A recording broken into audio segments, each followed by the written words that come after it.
अस्सलाम वालेकुम फ्रेंड्स, मेरा नाम है अमजद सुहेल और आज की वीडियो में हम बात करने वाले हैं what is the difference between centralised exchange and decentralised exchange. तो ये एक बहुत ज़्यादा एक आम तौर पे ये सवाल पूछा जाने वाला है मुझसे। तो काफ़ी मरतबा ये पूछा गया और सोचा मैं आपके साथ ये शेयर कर दूं, क्योंकि हमारे बहुत सारे व्यूवर्स को ये समझ ही नहीं आ रही है कि सेंट्रलाइज्ड एक्सचेंजेस में और डिसेंट्रलाइज्ड एक्सचेंजेस में आखिर फ़र्क क्या है। यानी सेंट्रलाइज्ड एक्सचेंजेस को CEX भी कहा जाता है और डिसेंट्रलाइज्ड एक्सचेंज को DEX भी कहा जाता है। तो एक सेक्स वर्सेस डेक्स क्रिप्टो एक्सचेंजेस में भी हमें फ़र्क जानना ज़रूरी है। तो ये सारी वीडियो में आपके साथ मैं इंशाल्लाह शेयर करूंगा और आपको कुछ ऐसे पॉइंट्स बताऊंगा जो पॉइंट्स बड़े वाज़िया तौर पर जो हैं वो एक दूसरे से मुख्तलिफ हो जाते हैं। और मैं तकरीबन आपको आज लगभग 8 के करीब ऐसे पॉइंट बताऊंगा जिनको सुनने के बाद आपको एक वाज़िया तौर पे एक फ़र्क महसूस हो जाएगा कि हाँ जी, इस वजह से हमें डिसेंट्रलाइज्ड एक्सचेंजेस को यूज़ करना चाहिए या नहीं करना चाहिए, और इन वजूहात की बिना पर हमें सेंट्रलाइज्ड एक्सचेंजेस को यूज़ करना चाहिए या नहीं करना चाहिए। तो ये सारा डिसीजन आप इस वीडियो को सुनने के बाद आप ले सकेंगे, क्योंकि आपके जितने भी जहन में कंसेप्ट हैं, सवालात हैं decentralised exchanges and centralised exchanges के बारे में, तो वो सारे आपके माइंड में भी जो है वो इंशाल्लाह वो क्लियर हो जाएंगे। तो सेंट्रलाइज्ड एक्सचेंजेस और डिसेंट्रलाइज्ड एक्सचेंजेस है क्या, इस पर बात करने से पहले मेरे वो दोस्त जो पहली बार मेरी वीडियो को देख रहे हैं और उन्होंने अभी तक मेरे चैनल को सब्सक्राइब नहीं किया, तो मेरे चैनल को सब्सक्राइब कर लें ताकि मेरे आने वाली हर वीडियो वो देख सकें। और अगर बेल आइकन को प्रेस करेंगे तो आपको नोटिफिकेशन भी मिलेगा, तो इससे मेरी आने वाली हर वीडियो जो है वो आप आसानी के साथ देख सकेंगे। तो मैंने आपके लिए रिसर्च करके रखी हुई है, मैंने आपके लिए काम करके रखा हुआ है जो सेक्स एंड डेक्स डिफरेंस के बारे में भी, और आपको इवन दो कि मैं ये भी बताऊंगा कि सेक्स वर्सेस डेक्स फीस क्या है, इसके ड्यूज़ में क्या फ़र्क आता है, और भी काफ़ी सारे इम्पोर्टेंट बातें जो वो बताने वाला हूँ। तो सबसे पहले जो पॉइंट है वो है एसेट कंट्रोलिंग का। यानी अगर डिसेंट्रलाइज्ड और सेंट्रलाइज्ड एक्सचेंजेस को हम कंपेयर करें तो सबसे पहली बात जो आती है वो ये आती है कि आपके जो एसेट्स हैं वो सेंट्रलाइज्ड एक्सचेंज में सेफ़ तो हैं, एक किसी हद तक सेफ़ हैं, लेकिन वहाँ पर एक बहुत बड़ा चांस रहता है हैक होने का। तो सबसे पहली बात जो सेंट्रलाइज्ड एंड डिसेंट्रलाइज्ड एक्सचेंजेस के दरमियान एक फ़र्क वाज़िया करती है वो ये है कि आपके जो एसेट्स हैं उनका कंट्रोल क्या है। देखें, जो सेंट्रलाइज्ड एक्सचेंजेस हैं उसमें आपका जितना भी एसेट होता है वो एक थर्ड पार्टी कंट्रोल करता है। जैसा कि अभी काफ़ी सारी एक्सचेंजेस ऐसी हैं, इसमें मैं नाम देना चाहूँगा बाइनेंस का। तो उसके अंदर देखें, आप अपनी ईमेल आईडी पासवर्ड के ज़रिए और काफ़ी वो अपनी एक सिक्योरिटी एक प्रोसेस पूरा वो लेते हैं। उसके बाद को एक प्लेटफॉर्म दिया जाता है, आप के एड्रेसेस जो हैं वो मैनिपुलेट किए जाते हैं, चाहे वो कोई भी क्रिप्टो हो, तो वो एड्रेसेस के ज़रिए आप अपनी जो है ट्रांजैक्शन मंगवा सकते हैं, आप कर सकते हैं, वो जो भी होता है। लेकिन आपको उसके लिए थर्ड पार्टी एक जो उसको इस्तेमाल करना वो ज़रूरी हो जाता है, जैसा कि अभी आप बाइनेंस में इस्तेमाल कर रहे हैं। लेकिन जो डिसेंट्रलाइज्ड एक्सचेंजेस हैं इसमें आपको एक प्राइवेट की प्रोवाइड की जाती है। जैसे एग्जांपल, आपको बाइनेंस में लॉगिन, पासवर्ड, ईमेल, हर चीज़ के बारे में आपको इन्फॉर्मेशन देना पड़ती है, और वो जब तक आप वो प्रॉपर्ली यूज़ ना करेंगे तो आप उनकी ट्रांजैक्शन नहीं कर सकते। लेकिन डिसेंट्रलाइज्ड एक्सचेंजेस में आपके पास एक प्राइवेट की होती है। तो उसका मतलब ये होता है कि अगर कहीं किसी भी वक्त कोई भी मामला गड़बड़ हो जाता है क्रिप्टो एक्सचेंज के मामले में या कोई भी मामले में, तो जब तक आपके पास प्राइवेट की है, तो प्राइवेट की आप जब तक संभाल के रखेंगे, उसको रीयूज़ करेंगे, तो आपके एसेट सारे आपके पास वापस आ सकते हैं। जैसा कि मैं आपको एग्जांपल लेता हूँ ट्रस्ट वॉलेट की। तो एग्जांपल, आपने ट्रस्ट वॉलेट क्रिएट किया हुआ है, आपसे मोबाइल गुम हो गया, कुछ भी मामला बन गया,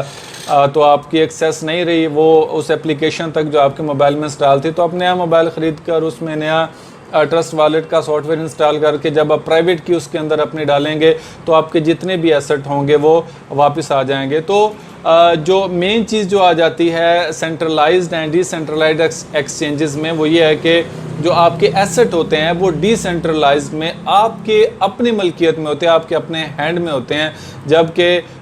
सेंट्रलाइज्ड एक्सचेंजेस में आपके जितने भी एसेट होते हैं वो थर्ड पार्टी हैंडल कर रही होती है, उनको सिक्योर कर रही होती है, उनको मैनेज कर रही होती है, उनको मैनिपुलेट कर रही होती है। तो ये सबसे बड़ा एक डिफरेंस था कि आपके एसेट जो है वो कंट्रोलिंग उसकी कैसे हो रही होती है। जो दूसरा पॉइंट है सेंट्रलाइज्ड क्रिप्टो एक्सचेंजेस में या डिसेंट्रलाइज्ड क्रिप्टो एक्सचेंजेस में, वो है सिक्योरिटी का। यानी आप ये देखें कि सिक्योरिटी के लिहाज से जो सेंट्रलाइज्ड एक्सचेंजेस हैं वो काफ़ी सफ़र कर चुकी हैं पहले, उनको काफ़ी प्रॉब्लम रह चुके हैं, और सबसे बड़ा ख़तरा जो है वो आपका जो डाटा प्रोवाइड करते हैं जो किसी भी सेंट्रलाइज्ड एक्सचेंज को, तो उसके ज़रिए ऐसा हो सकता है कि वो डाटा को एक्सेस करके किसी भी ज़रिए से वो थर्ड पार्टी जो एक सेंट्रलाइज्ड एक्सचेंजेस होती है उसका डाटा हैक किया जा सकता है, उसको गड़बड़ किया जा सकता है। ये सारी चीज़ें जो हैं ये पॉसिबल हो सकती हैं, और ऐसा माजी में हो भी चुका है सम एक्सचेंजेस के साथ कि वो हैक हो चुकी हैं। लेकिन जो सेंट्रलाइज्ड एक्सचेंजेस हैं वो इस पर बहुत ज़्यादा तेज़ी के साथ काम कर रही हैं कि कैसे हम अपने जो है यूज़र्स के एसेट्स को हम वो सेव रख सकते हैं, जबकि डिसेंट्रलाइज्ड एक्सचेंजेस को यूज़ करके ये वाले चांसेस आपके तकरीबन ख़त्म हो जाते हैं। यानी आज तक कोई भी ऐसा वाक़या नहीं हुआ जहां पर डिसेंट्रलाइज्ड एक्सचेंजेस पर डिसेंट्रलाइज्ड क्रिप्टो किसी ने वो है अपना उसको अपना यूज़ किया है और उसके बाद उसको कोई मसला बना हुआ है, ऐसा आज तक नहीं हुआ। तो सिक्योरिटी पॉइंट ऑफ व्यू से भी डिसेंट्रलाइज्ड एक्सचेंजेस जो है वो सेंट्रलाइज्ड एक्सचेंजेस से वो काफ़ी बेहतर है। और centralised and decentralised exchanges crypto में जो तीसरा पॉइंट है वो एक पॉपुलैरिटी है। पॉपुलैरिटी में जो सेंट्रलाइज्ड एक्सचेंजेस हैं वो ज़्यादा पॉपुलैरिटी रख रही हैं आहिस्ता आहिस्ता आहिस्ता आहिस्ता, क्योंकि ये काफ़ी ज़्यादा जो है अपने यूज़र को आसानियाँ पैदा कर रही हैं, उनके अंदर काफ़ी ज़्यादा उनको वो फैसिलिटेट करने की कोशिश कर रही है। तो आगे आने वाले पॉइंट में हम उनके बारे में भी बात करेंगे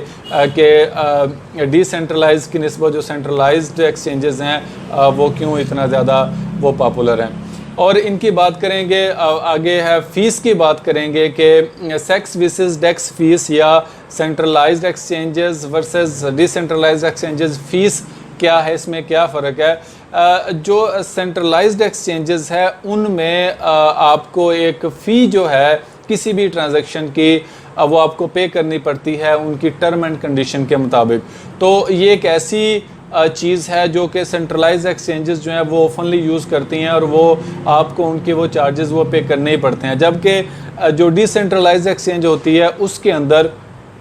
जो फ़ीस है वो तकरीबन ना होने के बराबर है, या अगर कहीं हो भी गई तो वो बहुत ही ज़्यादा कम है। तो इस हवाले से भी जो डिसेंट्रलाइज्ड है वो फ़ीस के मामले में भी वो सेंट्रलाइज्ड एक्सचेंज से कुछ बेहतर है। तो उसके बाद मैं आपसे बात करना चाहूँगा फ़ीचर्स का कि इसके अंदर फ़ीचर कौन से हैं, और यहाँ पर मैं बात करूँगा जो सेंट्रलाइज्ड एक्सचेंजेस हैं वो अपने फ़ीचर्स को बहुत ही ज़्यादा अच्छे तरीके से यूटिलाइज़ कर रहे हैं और वो नए नए फ़ीचर्स दे रहे हैं अपने व्यूवर्स को, अपने यूज़र्स को। जैसा कि अगर मैं आपको दोबारा मैं बाइनेंस की तरफ ले जाऊं तो बाइनेंस में जब आप जाएंगे तो आप देखेंगे कि वहां पर आपको फ्यूचर ट्रेडिंग का ऑप्शन मिलेगा, मार्जिन ट्रेडिंग का ऑप्शन मिलेगा, और इस तरह बहुत सारे वहां पे ऑप्शंस हैं, बहुत सारी फैसिलिटेशन है जहां पर जिस जगह पे चाहे वो जो है ट्रेडर जो है या उसका जो यूज़र है या को वो अपनी मर्ज़ी के साथ वो ट्रेड कर सकता है जिसमें वो अपने आप को सिक्योर या अपने आप को वो अच्छा समझता है। जबकि डिसेंट्रलाइज्ड में ये चीज़ें जो हैं वो अवेलेबल नहीं होती हैं, जो फैसिलिटेशन जो है वो सेंट्रलाइज्ड एक्सचेंजेस जो हैं वो दे रही हैं। तो इस हवाले से जो सेंट्रलाइज्ड एक्सचेंजेस है वो डिसेंट्रलाइज्ड एक्सचेंजेस से इस पॉइंट ऑफ व्यू से भी थोड़ा सा मुझे बेहतर लग रहा है। तो सेक्स वर्सेस डेक्स क्रिप्टो एक्सचेंजेस में जो अगर नेक्स्ट पॉइंट है वो है रेगुलेशन। अब जिसे कह सकते हैं रेगुलेटरी क्या होता है। देखें जो सेंट्रलाइज्ड एक्सचेंजेस होती हैं वो जब भी काम करती हैं तो वो जिस कंट्री से, जिस इलाके से वो बिलोंग करती हैं, वहाँ की रेगुलेशन अथॉरिटी से उनको परमिशन लेनी पड़ती है। वो बाकायदा रजिस्टर होती हैं और वो एक परमिशन के साथ उस कंट्री में, उस रीजन में, उस प्लेस में, उस इलाके में तो उसके साथ वो काम करती हैं। तो इसका मतलब ये है कि जो भी उस कंट्री के रूल्स एंड रेगुलेशन होते हैं, जो भी उस इलाके के रूल एंड रेगुलेशन होते हैं, वो सेंट्रलाइज्ड एक्सचेंजेस को या सेक्स एक्सचेंजेस को वो फॉलो करने पड़ते हैं प्रॉपरली। तो जबकि जो डिसेंट्रलाइज्ड एक्सचेंजेस होती है उसमें इस किस्म का कोई भी वो नहीं होता मामला। वो जहाँ पर भी अपने हिसाब से चाहें वो जैसा उसका चल रहा है, क्योंकि वो सेंट्रलाइज्ड नहीं है, डिसेंट्रलाइज्ड है। तो अगर एग्जांपल देता हूँ कि अगर किसी कंट्री में, पाकिस्तान, इंडिया या कहीं भी अगर क्रिप्टो बैन हो जाता है या क्रिप्टो काम नहीं कर पाता तो सेंट्रलाइज्ड एक्सचेंजेस पर तो बराह रास्त फ़र्क पड़ेगा, लेकिन डिसेंट्रलाइज्ड एक्सचेंजेस जो हैं वो अपना काम जो है वो करती रहेंगी। तो ये एक बड़ा इम्पोर्टेंट पॉइंट था डिसेंट्रलाइज्ड एक्सचेंजेस जो प्रोवाइड कर रही है। और नेक्स्ट पॉइंट जो है वो है लिक्विडिटी का, कि जो सेंट्रलाइज्ड क्रिप्टो एक्सचेंजेस हैं उसके दरमियान ज़्यादा लिक्विडिटी है, क्योंकि उसके अंदर जो है जितने भी उसके इन्वेस्टर्स होते हैं वो एक जब ट्रेंड चल पड़ता है, जैसा कि अभी बिटकॉइन के बारे में लगा लें कि वो उसमें ग्रोथ होना शुरू हो गई है, तो वो एक ट्रेंड को चेक करते हुए उसके अंदर वो पैसा लगा सकते हैं, तो उसके बाद पैसा निकाल सकते हैं, अपना प्रॉफिट ले सकते हैं। तो ये सारी चीज़ें एक लिक्विडिटी के लिहाज से सेंट्रलाइज्ड एक्सचेंजेस जो हैं वो ये काम कर रही हैं। और किसी बुनियाद पर अगर किसी सेंट्रलाइज्ड एक्सचेंज को लगता है कि किसी जगह पे लिक्विडिटी की ज़रूरत है तो वो अपने प्लेटफार्म पर भी उसके अंदर पैसा इन्वेस्ट कर सकते हैं, जबकि डिसेंट्रलाइज्ड में ये चीज़ अवेलेबल नहीं है। अगर मज़ीद आने वाले वक्त में अगर अवेलेबिलिटी देते हैं जितनी भी ये चीज़ें हैं तो वो एक और बात है। फ़िलहाल इसके चांसेस जो हैं वो कम है, और इसकी जो पॉपुलैरिटी है उसके कम होने में एक ये रीज़न भी शामिल है कि आप मार्केट के ट्रेंड के मुताबिक डिसेंट्रलाइज्ड एक्सचेंजेस में आप काम नहीं कर सकते। दूसरा जो है जो पॉइंट है वो है स्पीड का पॉइंट। मैं आपको बताऊंगा कि स्पीड जो है इस वक्त जो सेंट्रलाइज्ड एक्सचेंजेस में है वो बहुत ही कमाल की स्पीड है। तो एक केस स्टडी के मुताबिक और एनालिसिस के मुताबिक, जितना भी इस पर रिसर्च हुई है उसके मुताबिक, जो सेंट्रलाइज्ड क्रिप्टो एक्सचेंजेस हैं वो तकरीबन एवरेज 10 मिली सेकेंड्स लेते हैं एक ट्रांजैक्शन करने में, जबकि जो डिसेंट्रलाइज्ड हैं वो एक ट्रांजैक्शन को मैच करने में और उसके बाद फर्दर एक्शन लेने में वो 15 सेकंड तक का टाइम ले सकता है, और सम टाइम एक ट्रांजैक्शन को कंप्लीट करने में ये 1 मिनट तक का भी टाइम ले सकता है। तो इस लिहाज से जो सेंट्रलाइज्ड एक्सचेंजेस हैं उनकी स्पीड, ट्रांजैक्शन की उनकी स्पीड जो है वो डिसेंट्रलाइज्ड एक्सचेंजेस से वो बहुत ज़्यादा बेहतर है। तो आज की वीडियो में अभी तक जो मैंने रिसर्च किया है वो ये तकरीबन 8 पॉइंट बनते थे जो मैंने आपके साथ अभी शेयर किए हैं, और ये 8 के 8 इंतहाई इंपॉर्टेंट हैं जो कि सेंट्रलाइज्ड और डिसेंट्रलाइज्ड क्रिप्टो को आपस में जो अलग-अलग करते हैं और जो है वो आपको बताते हैं। तो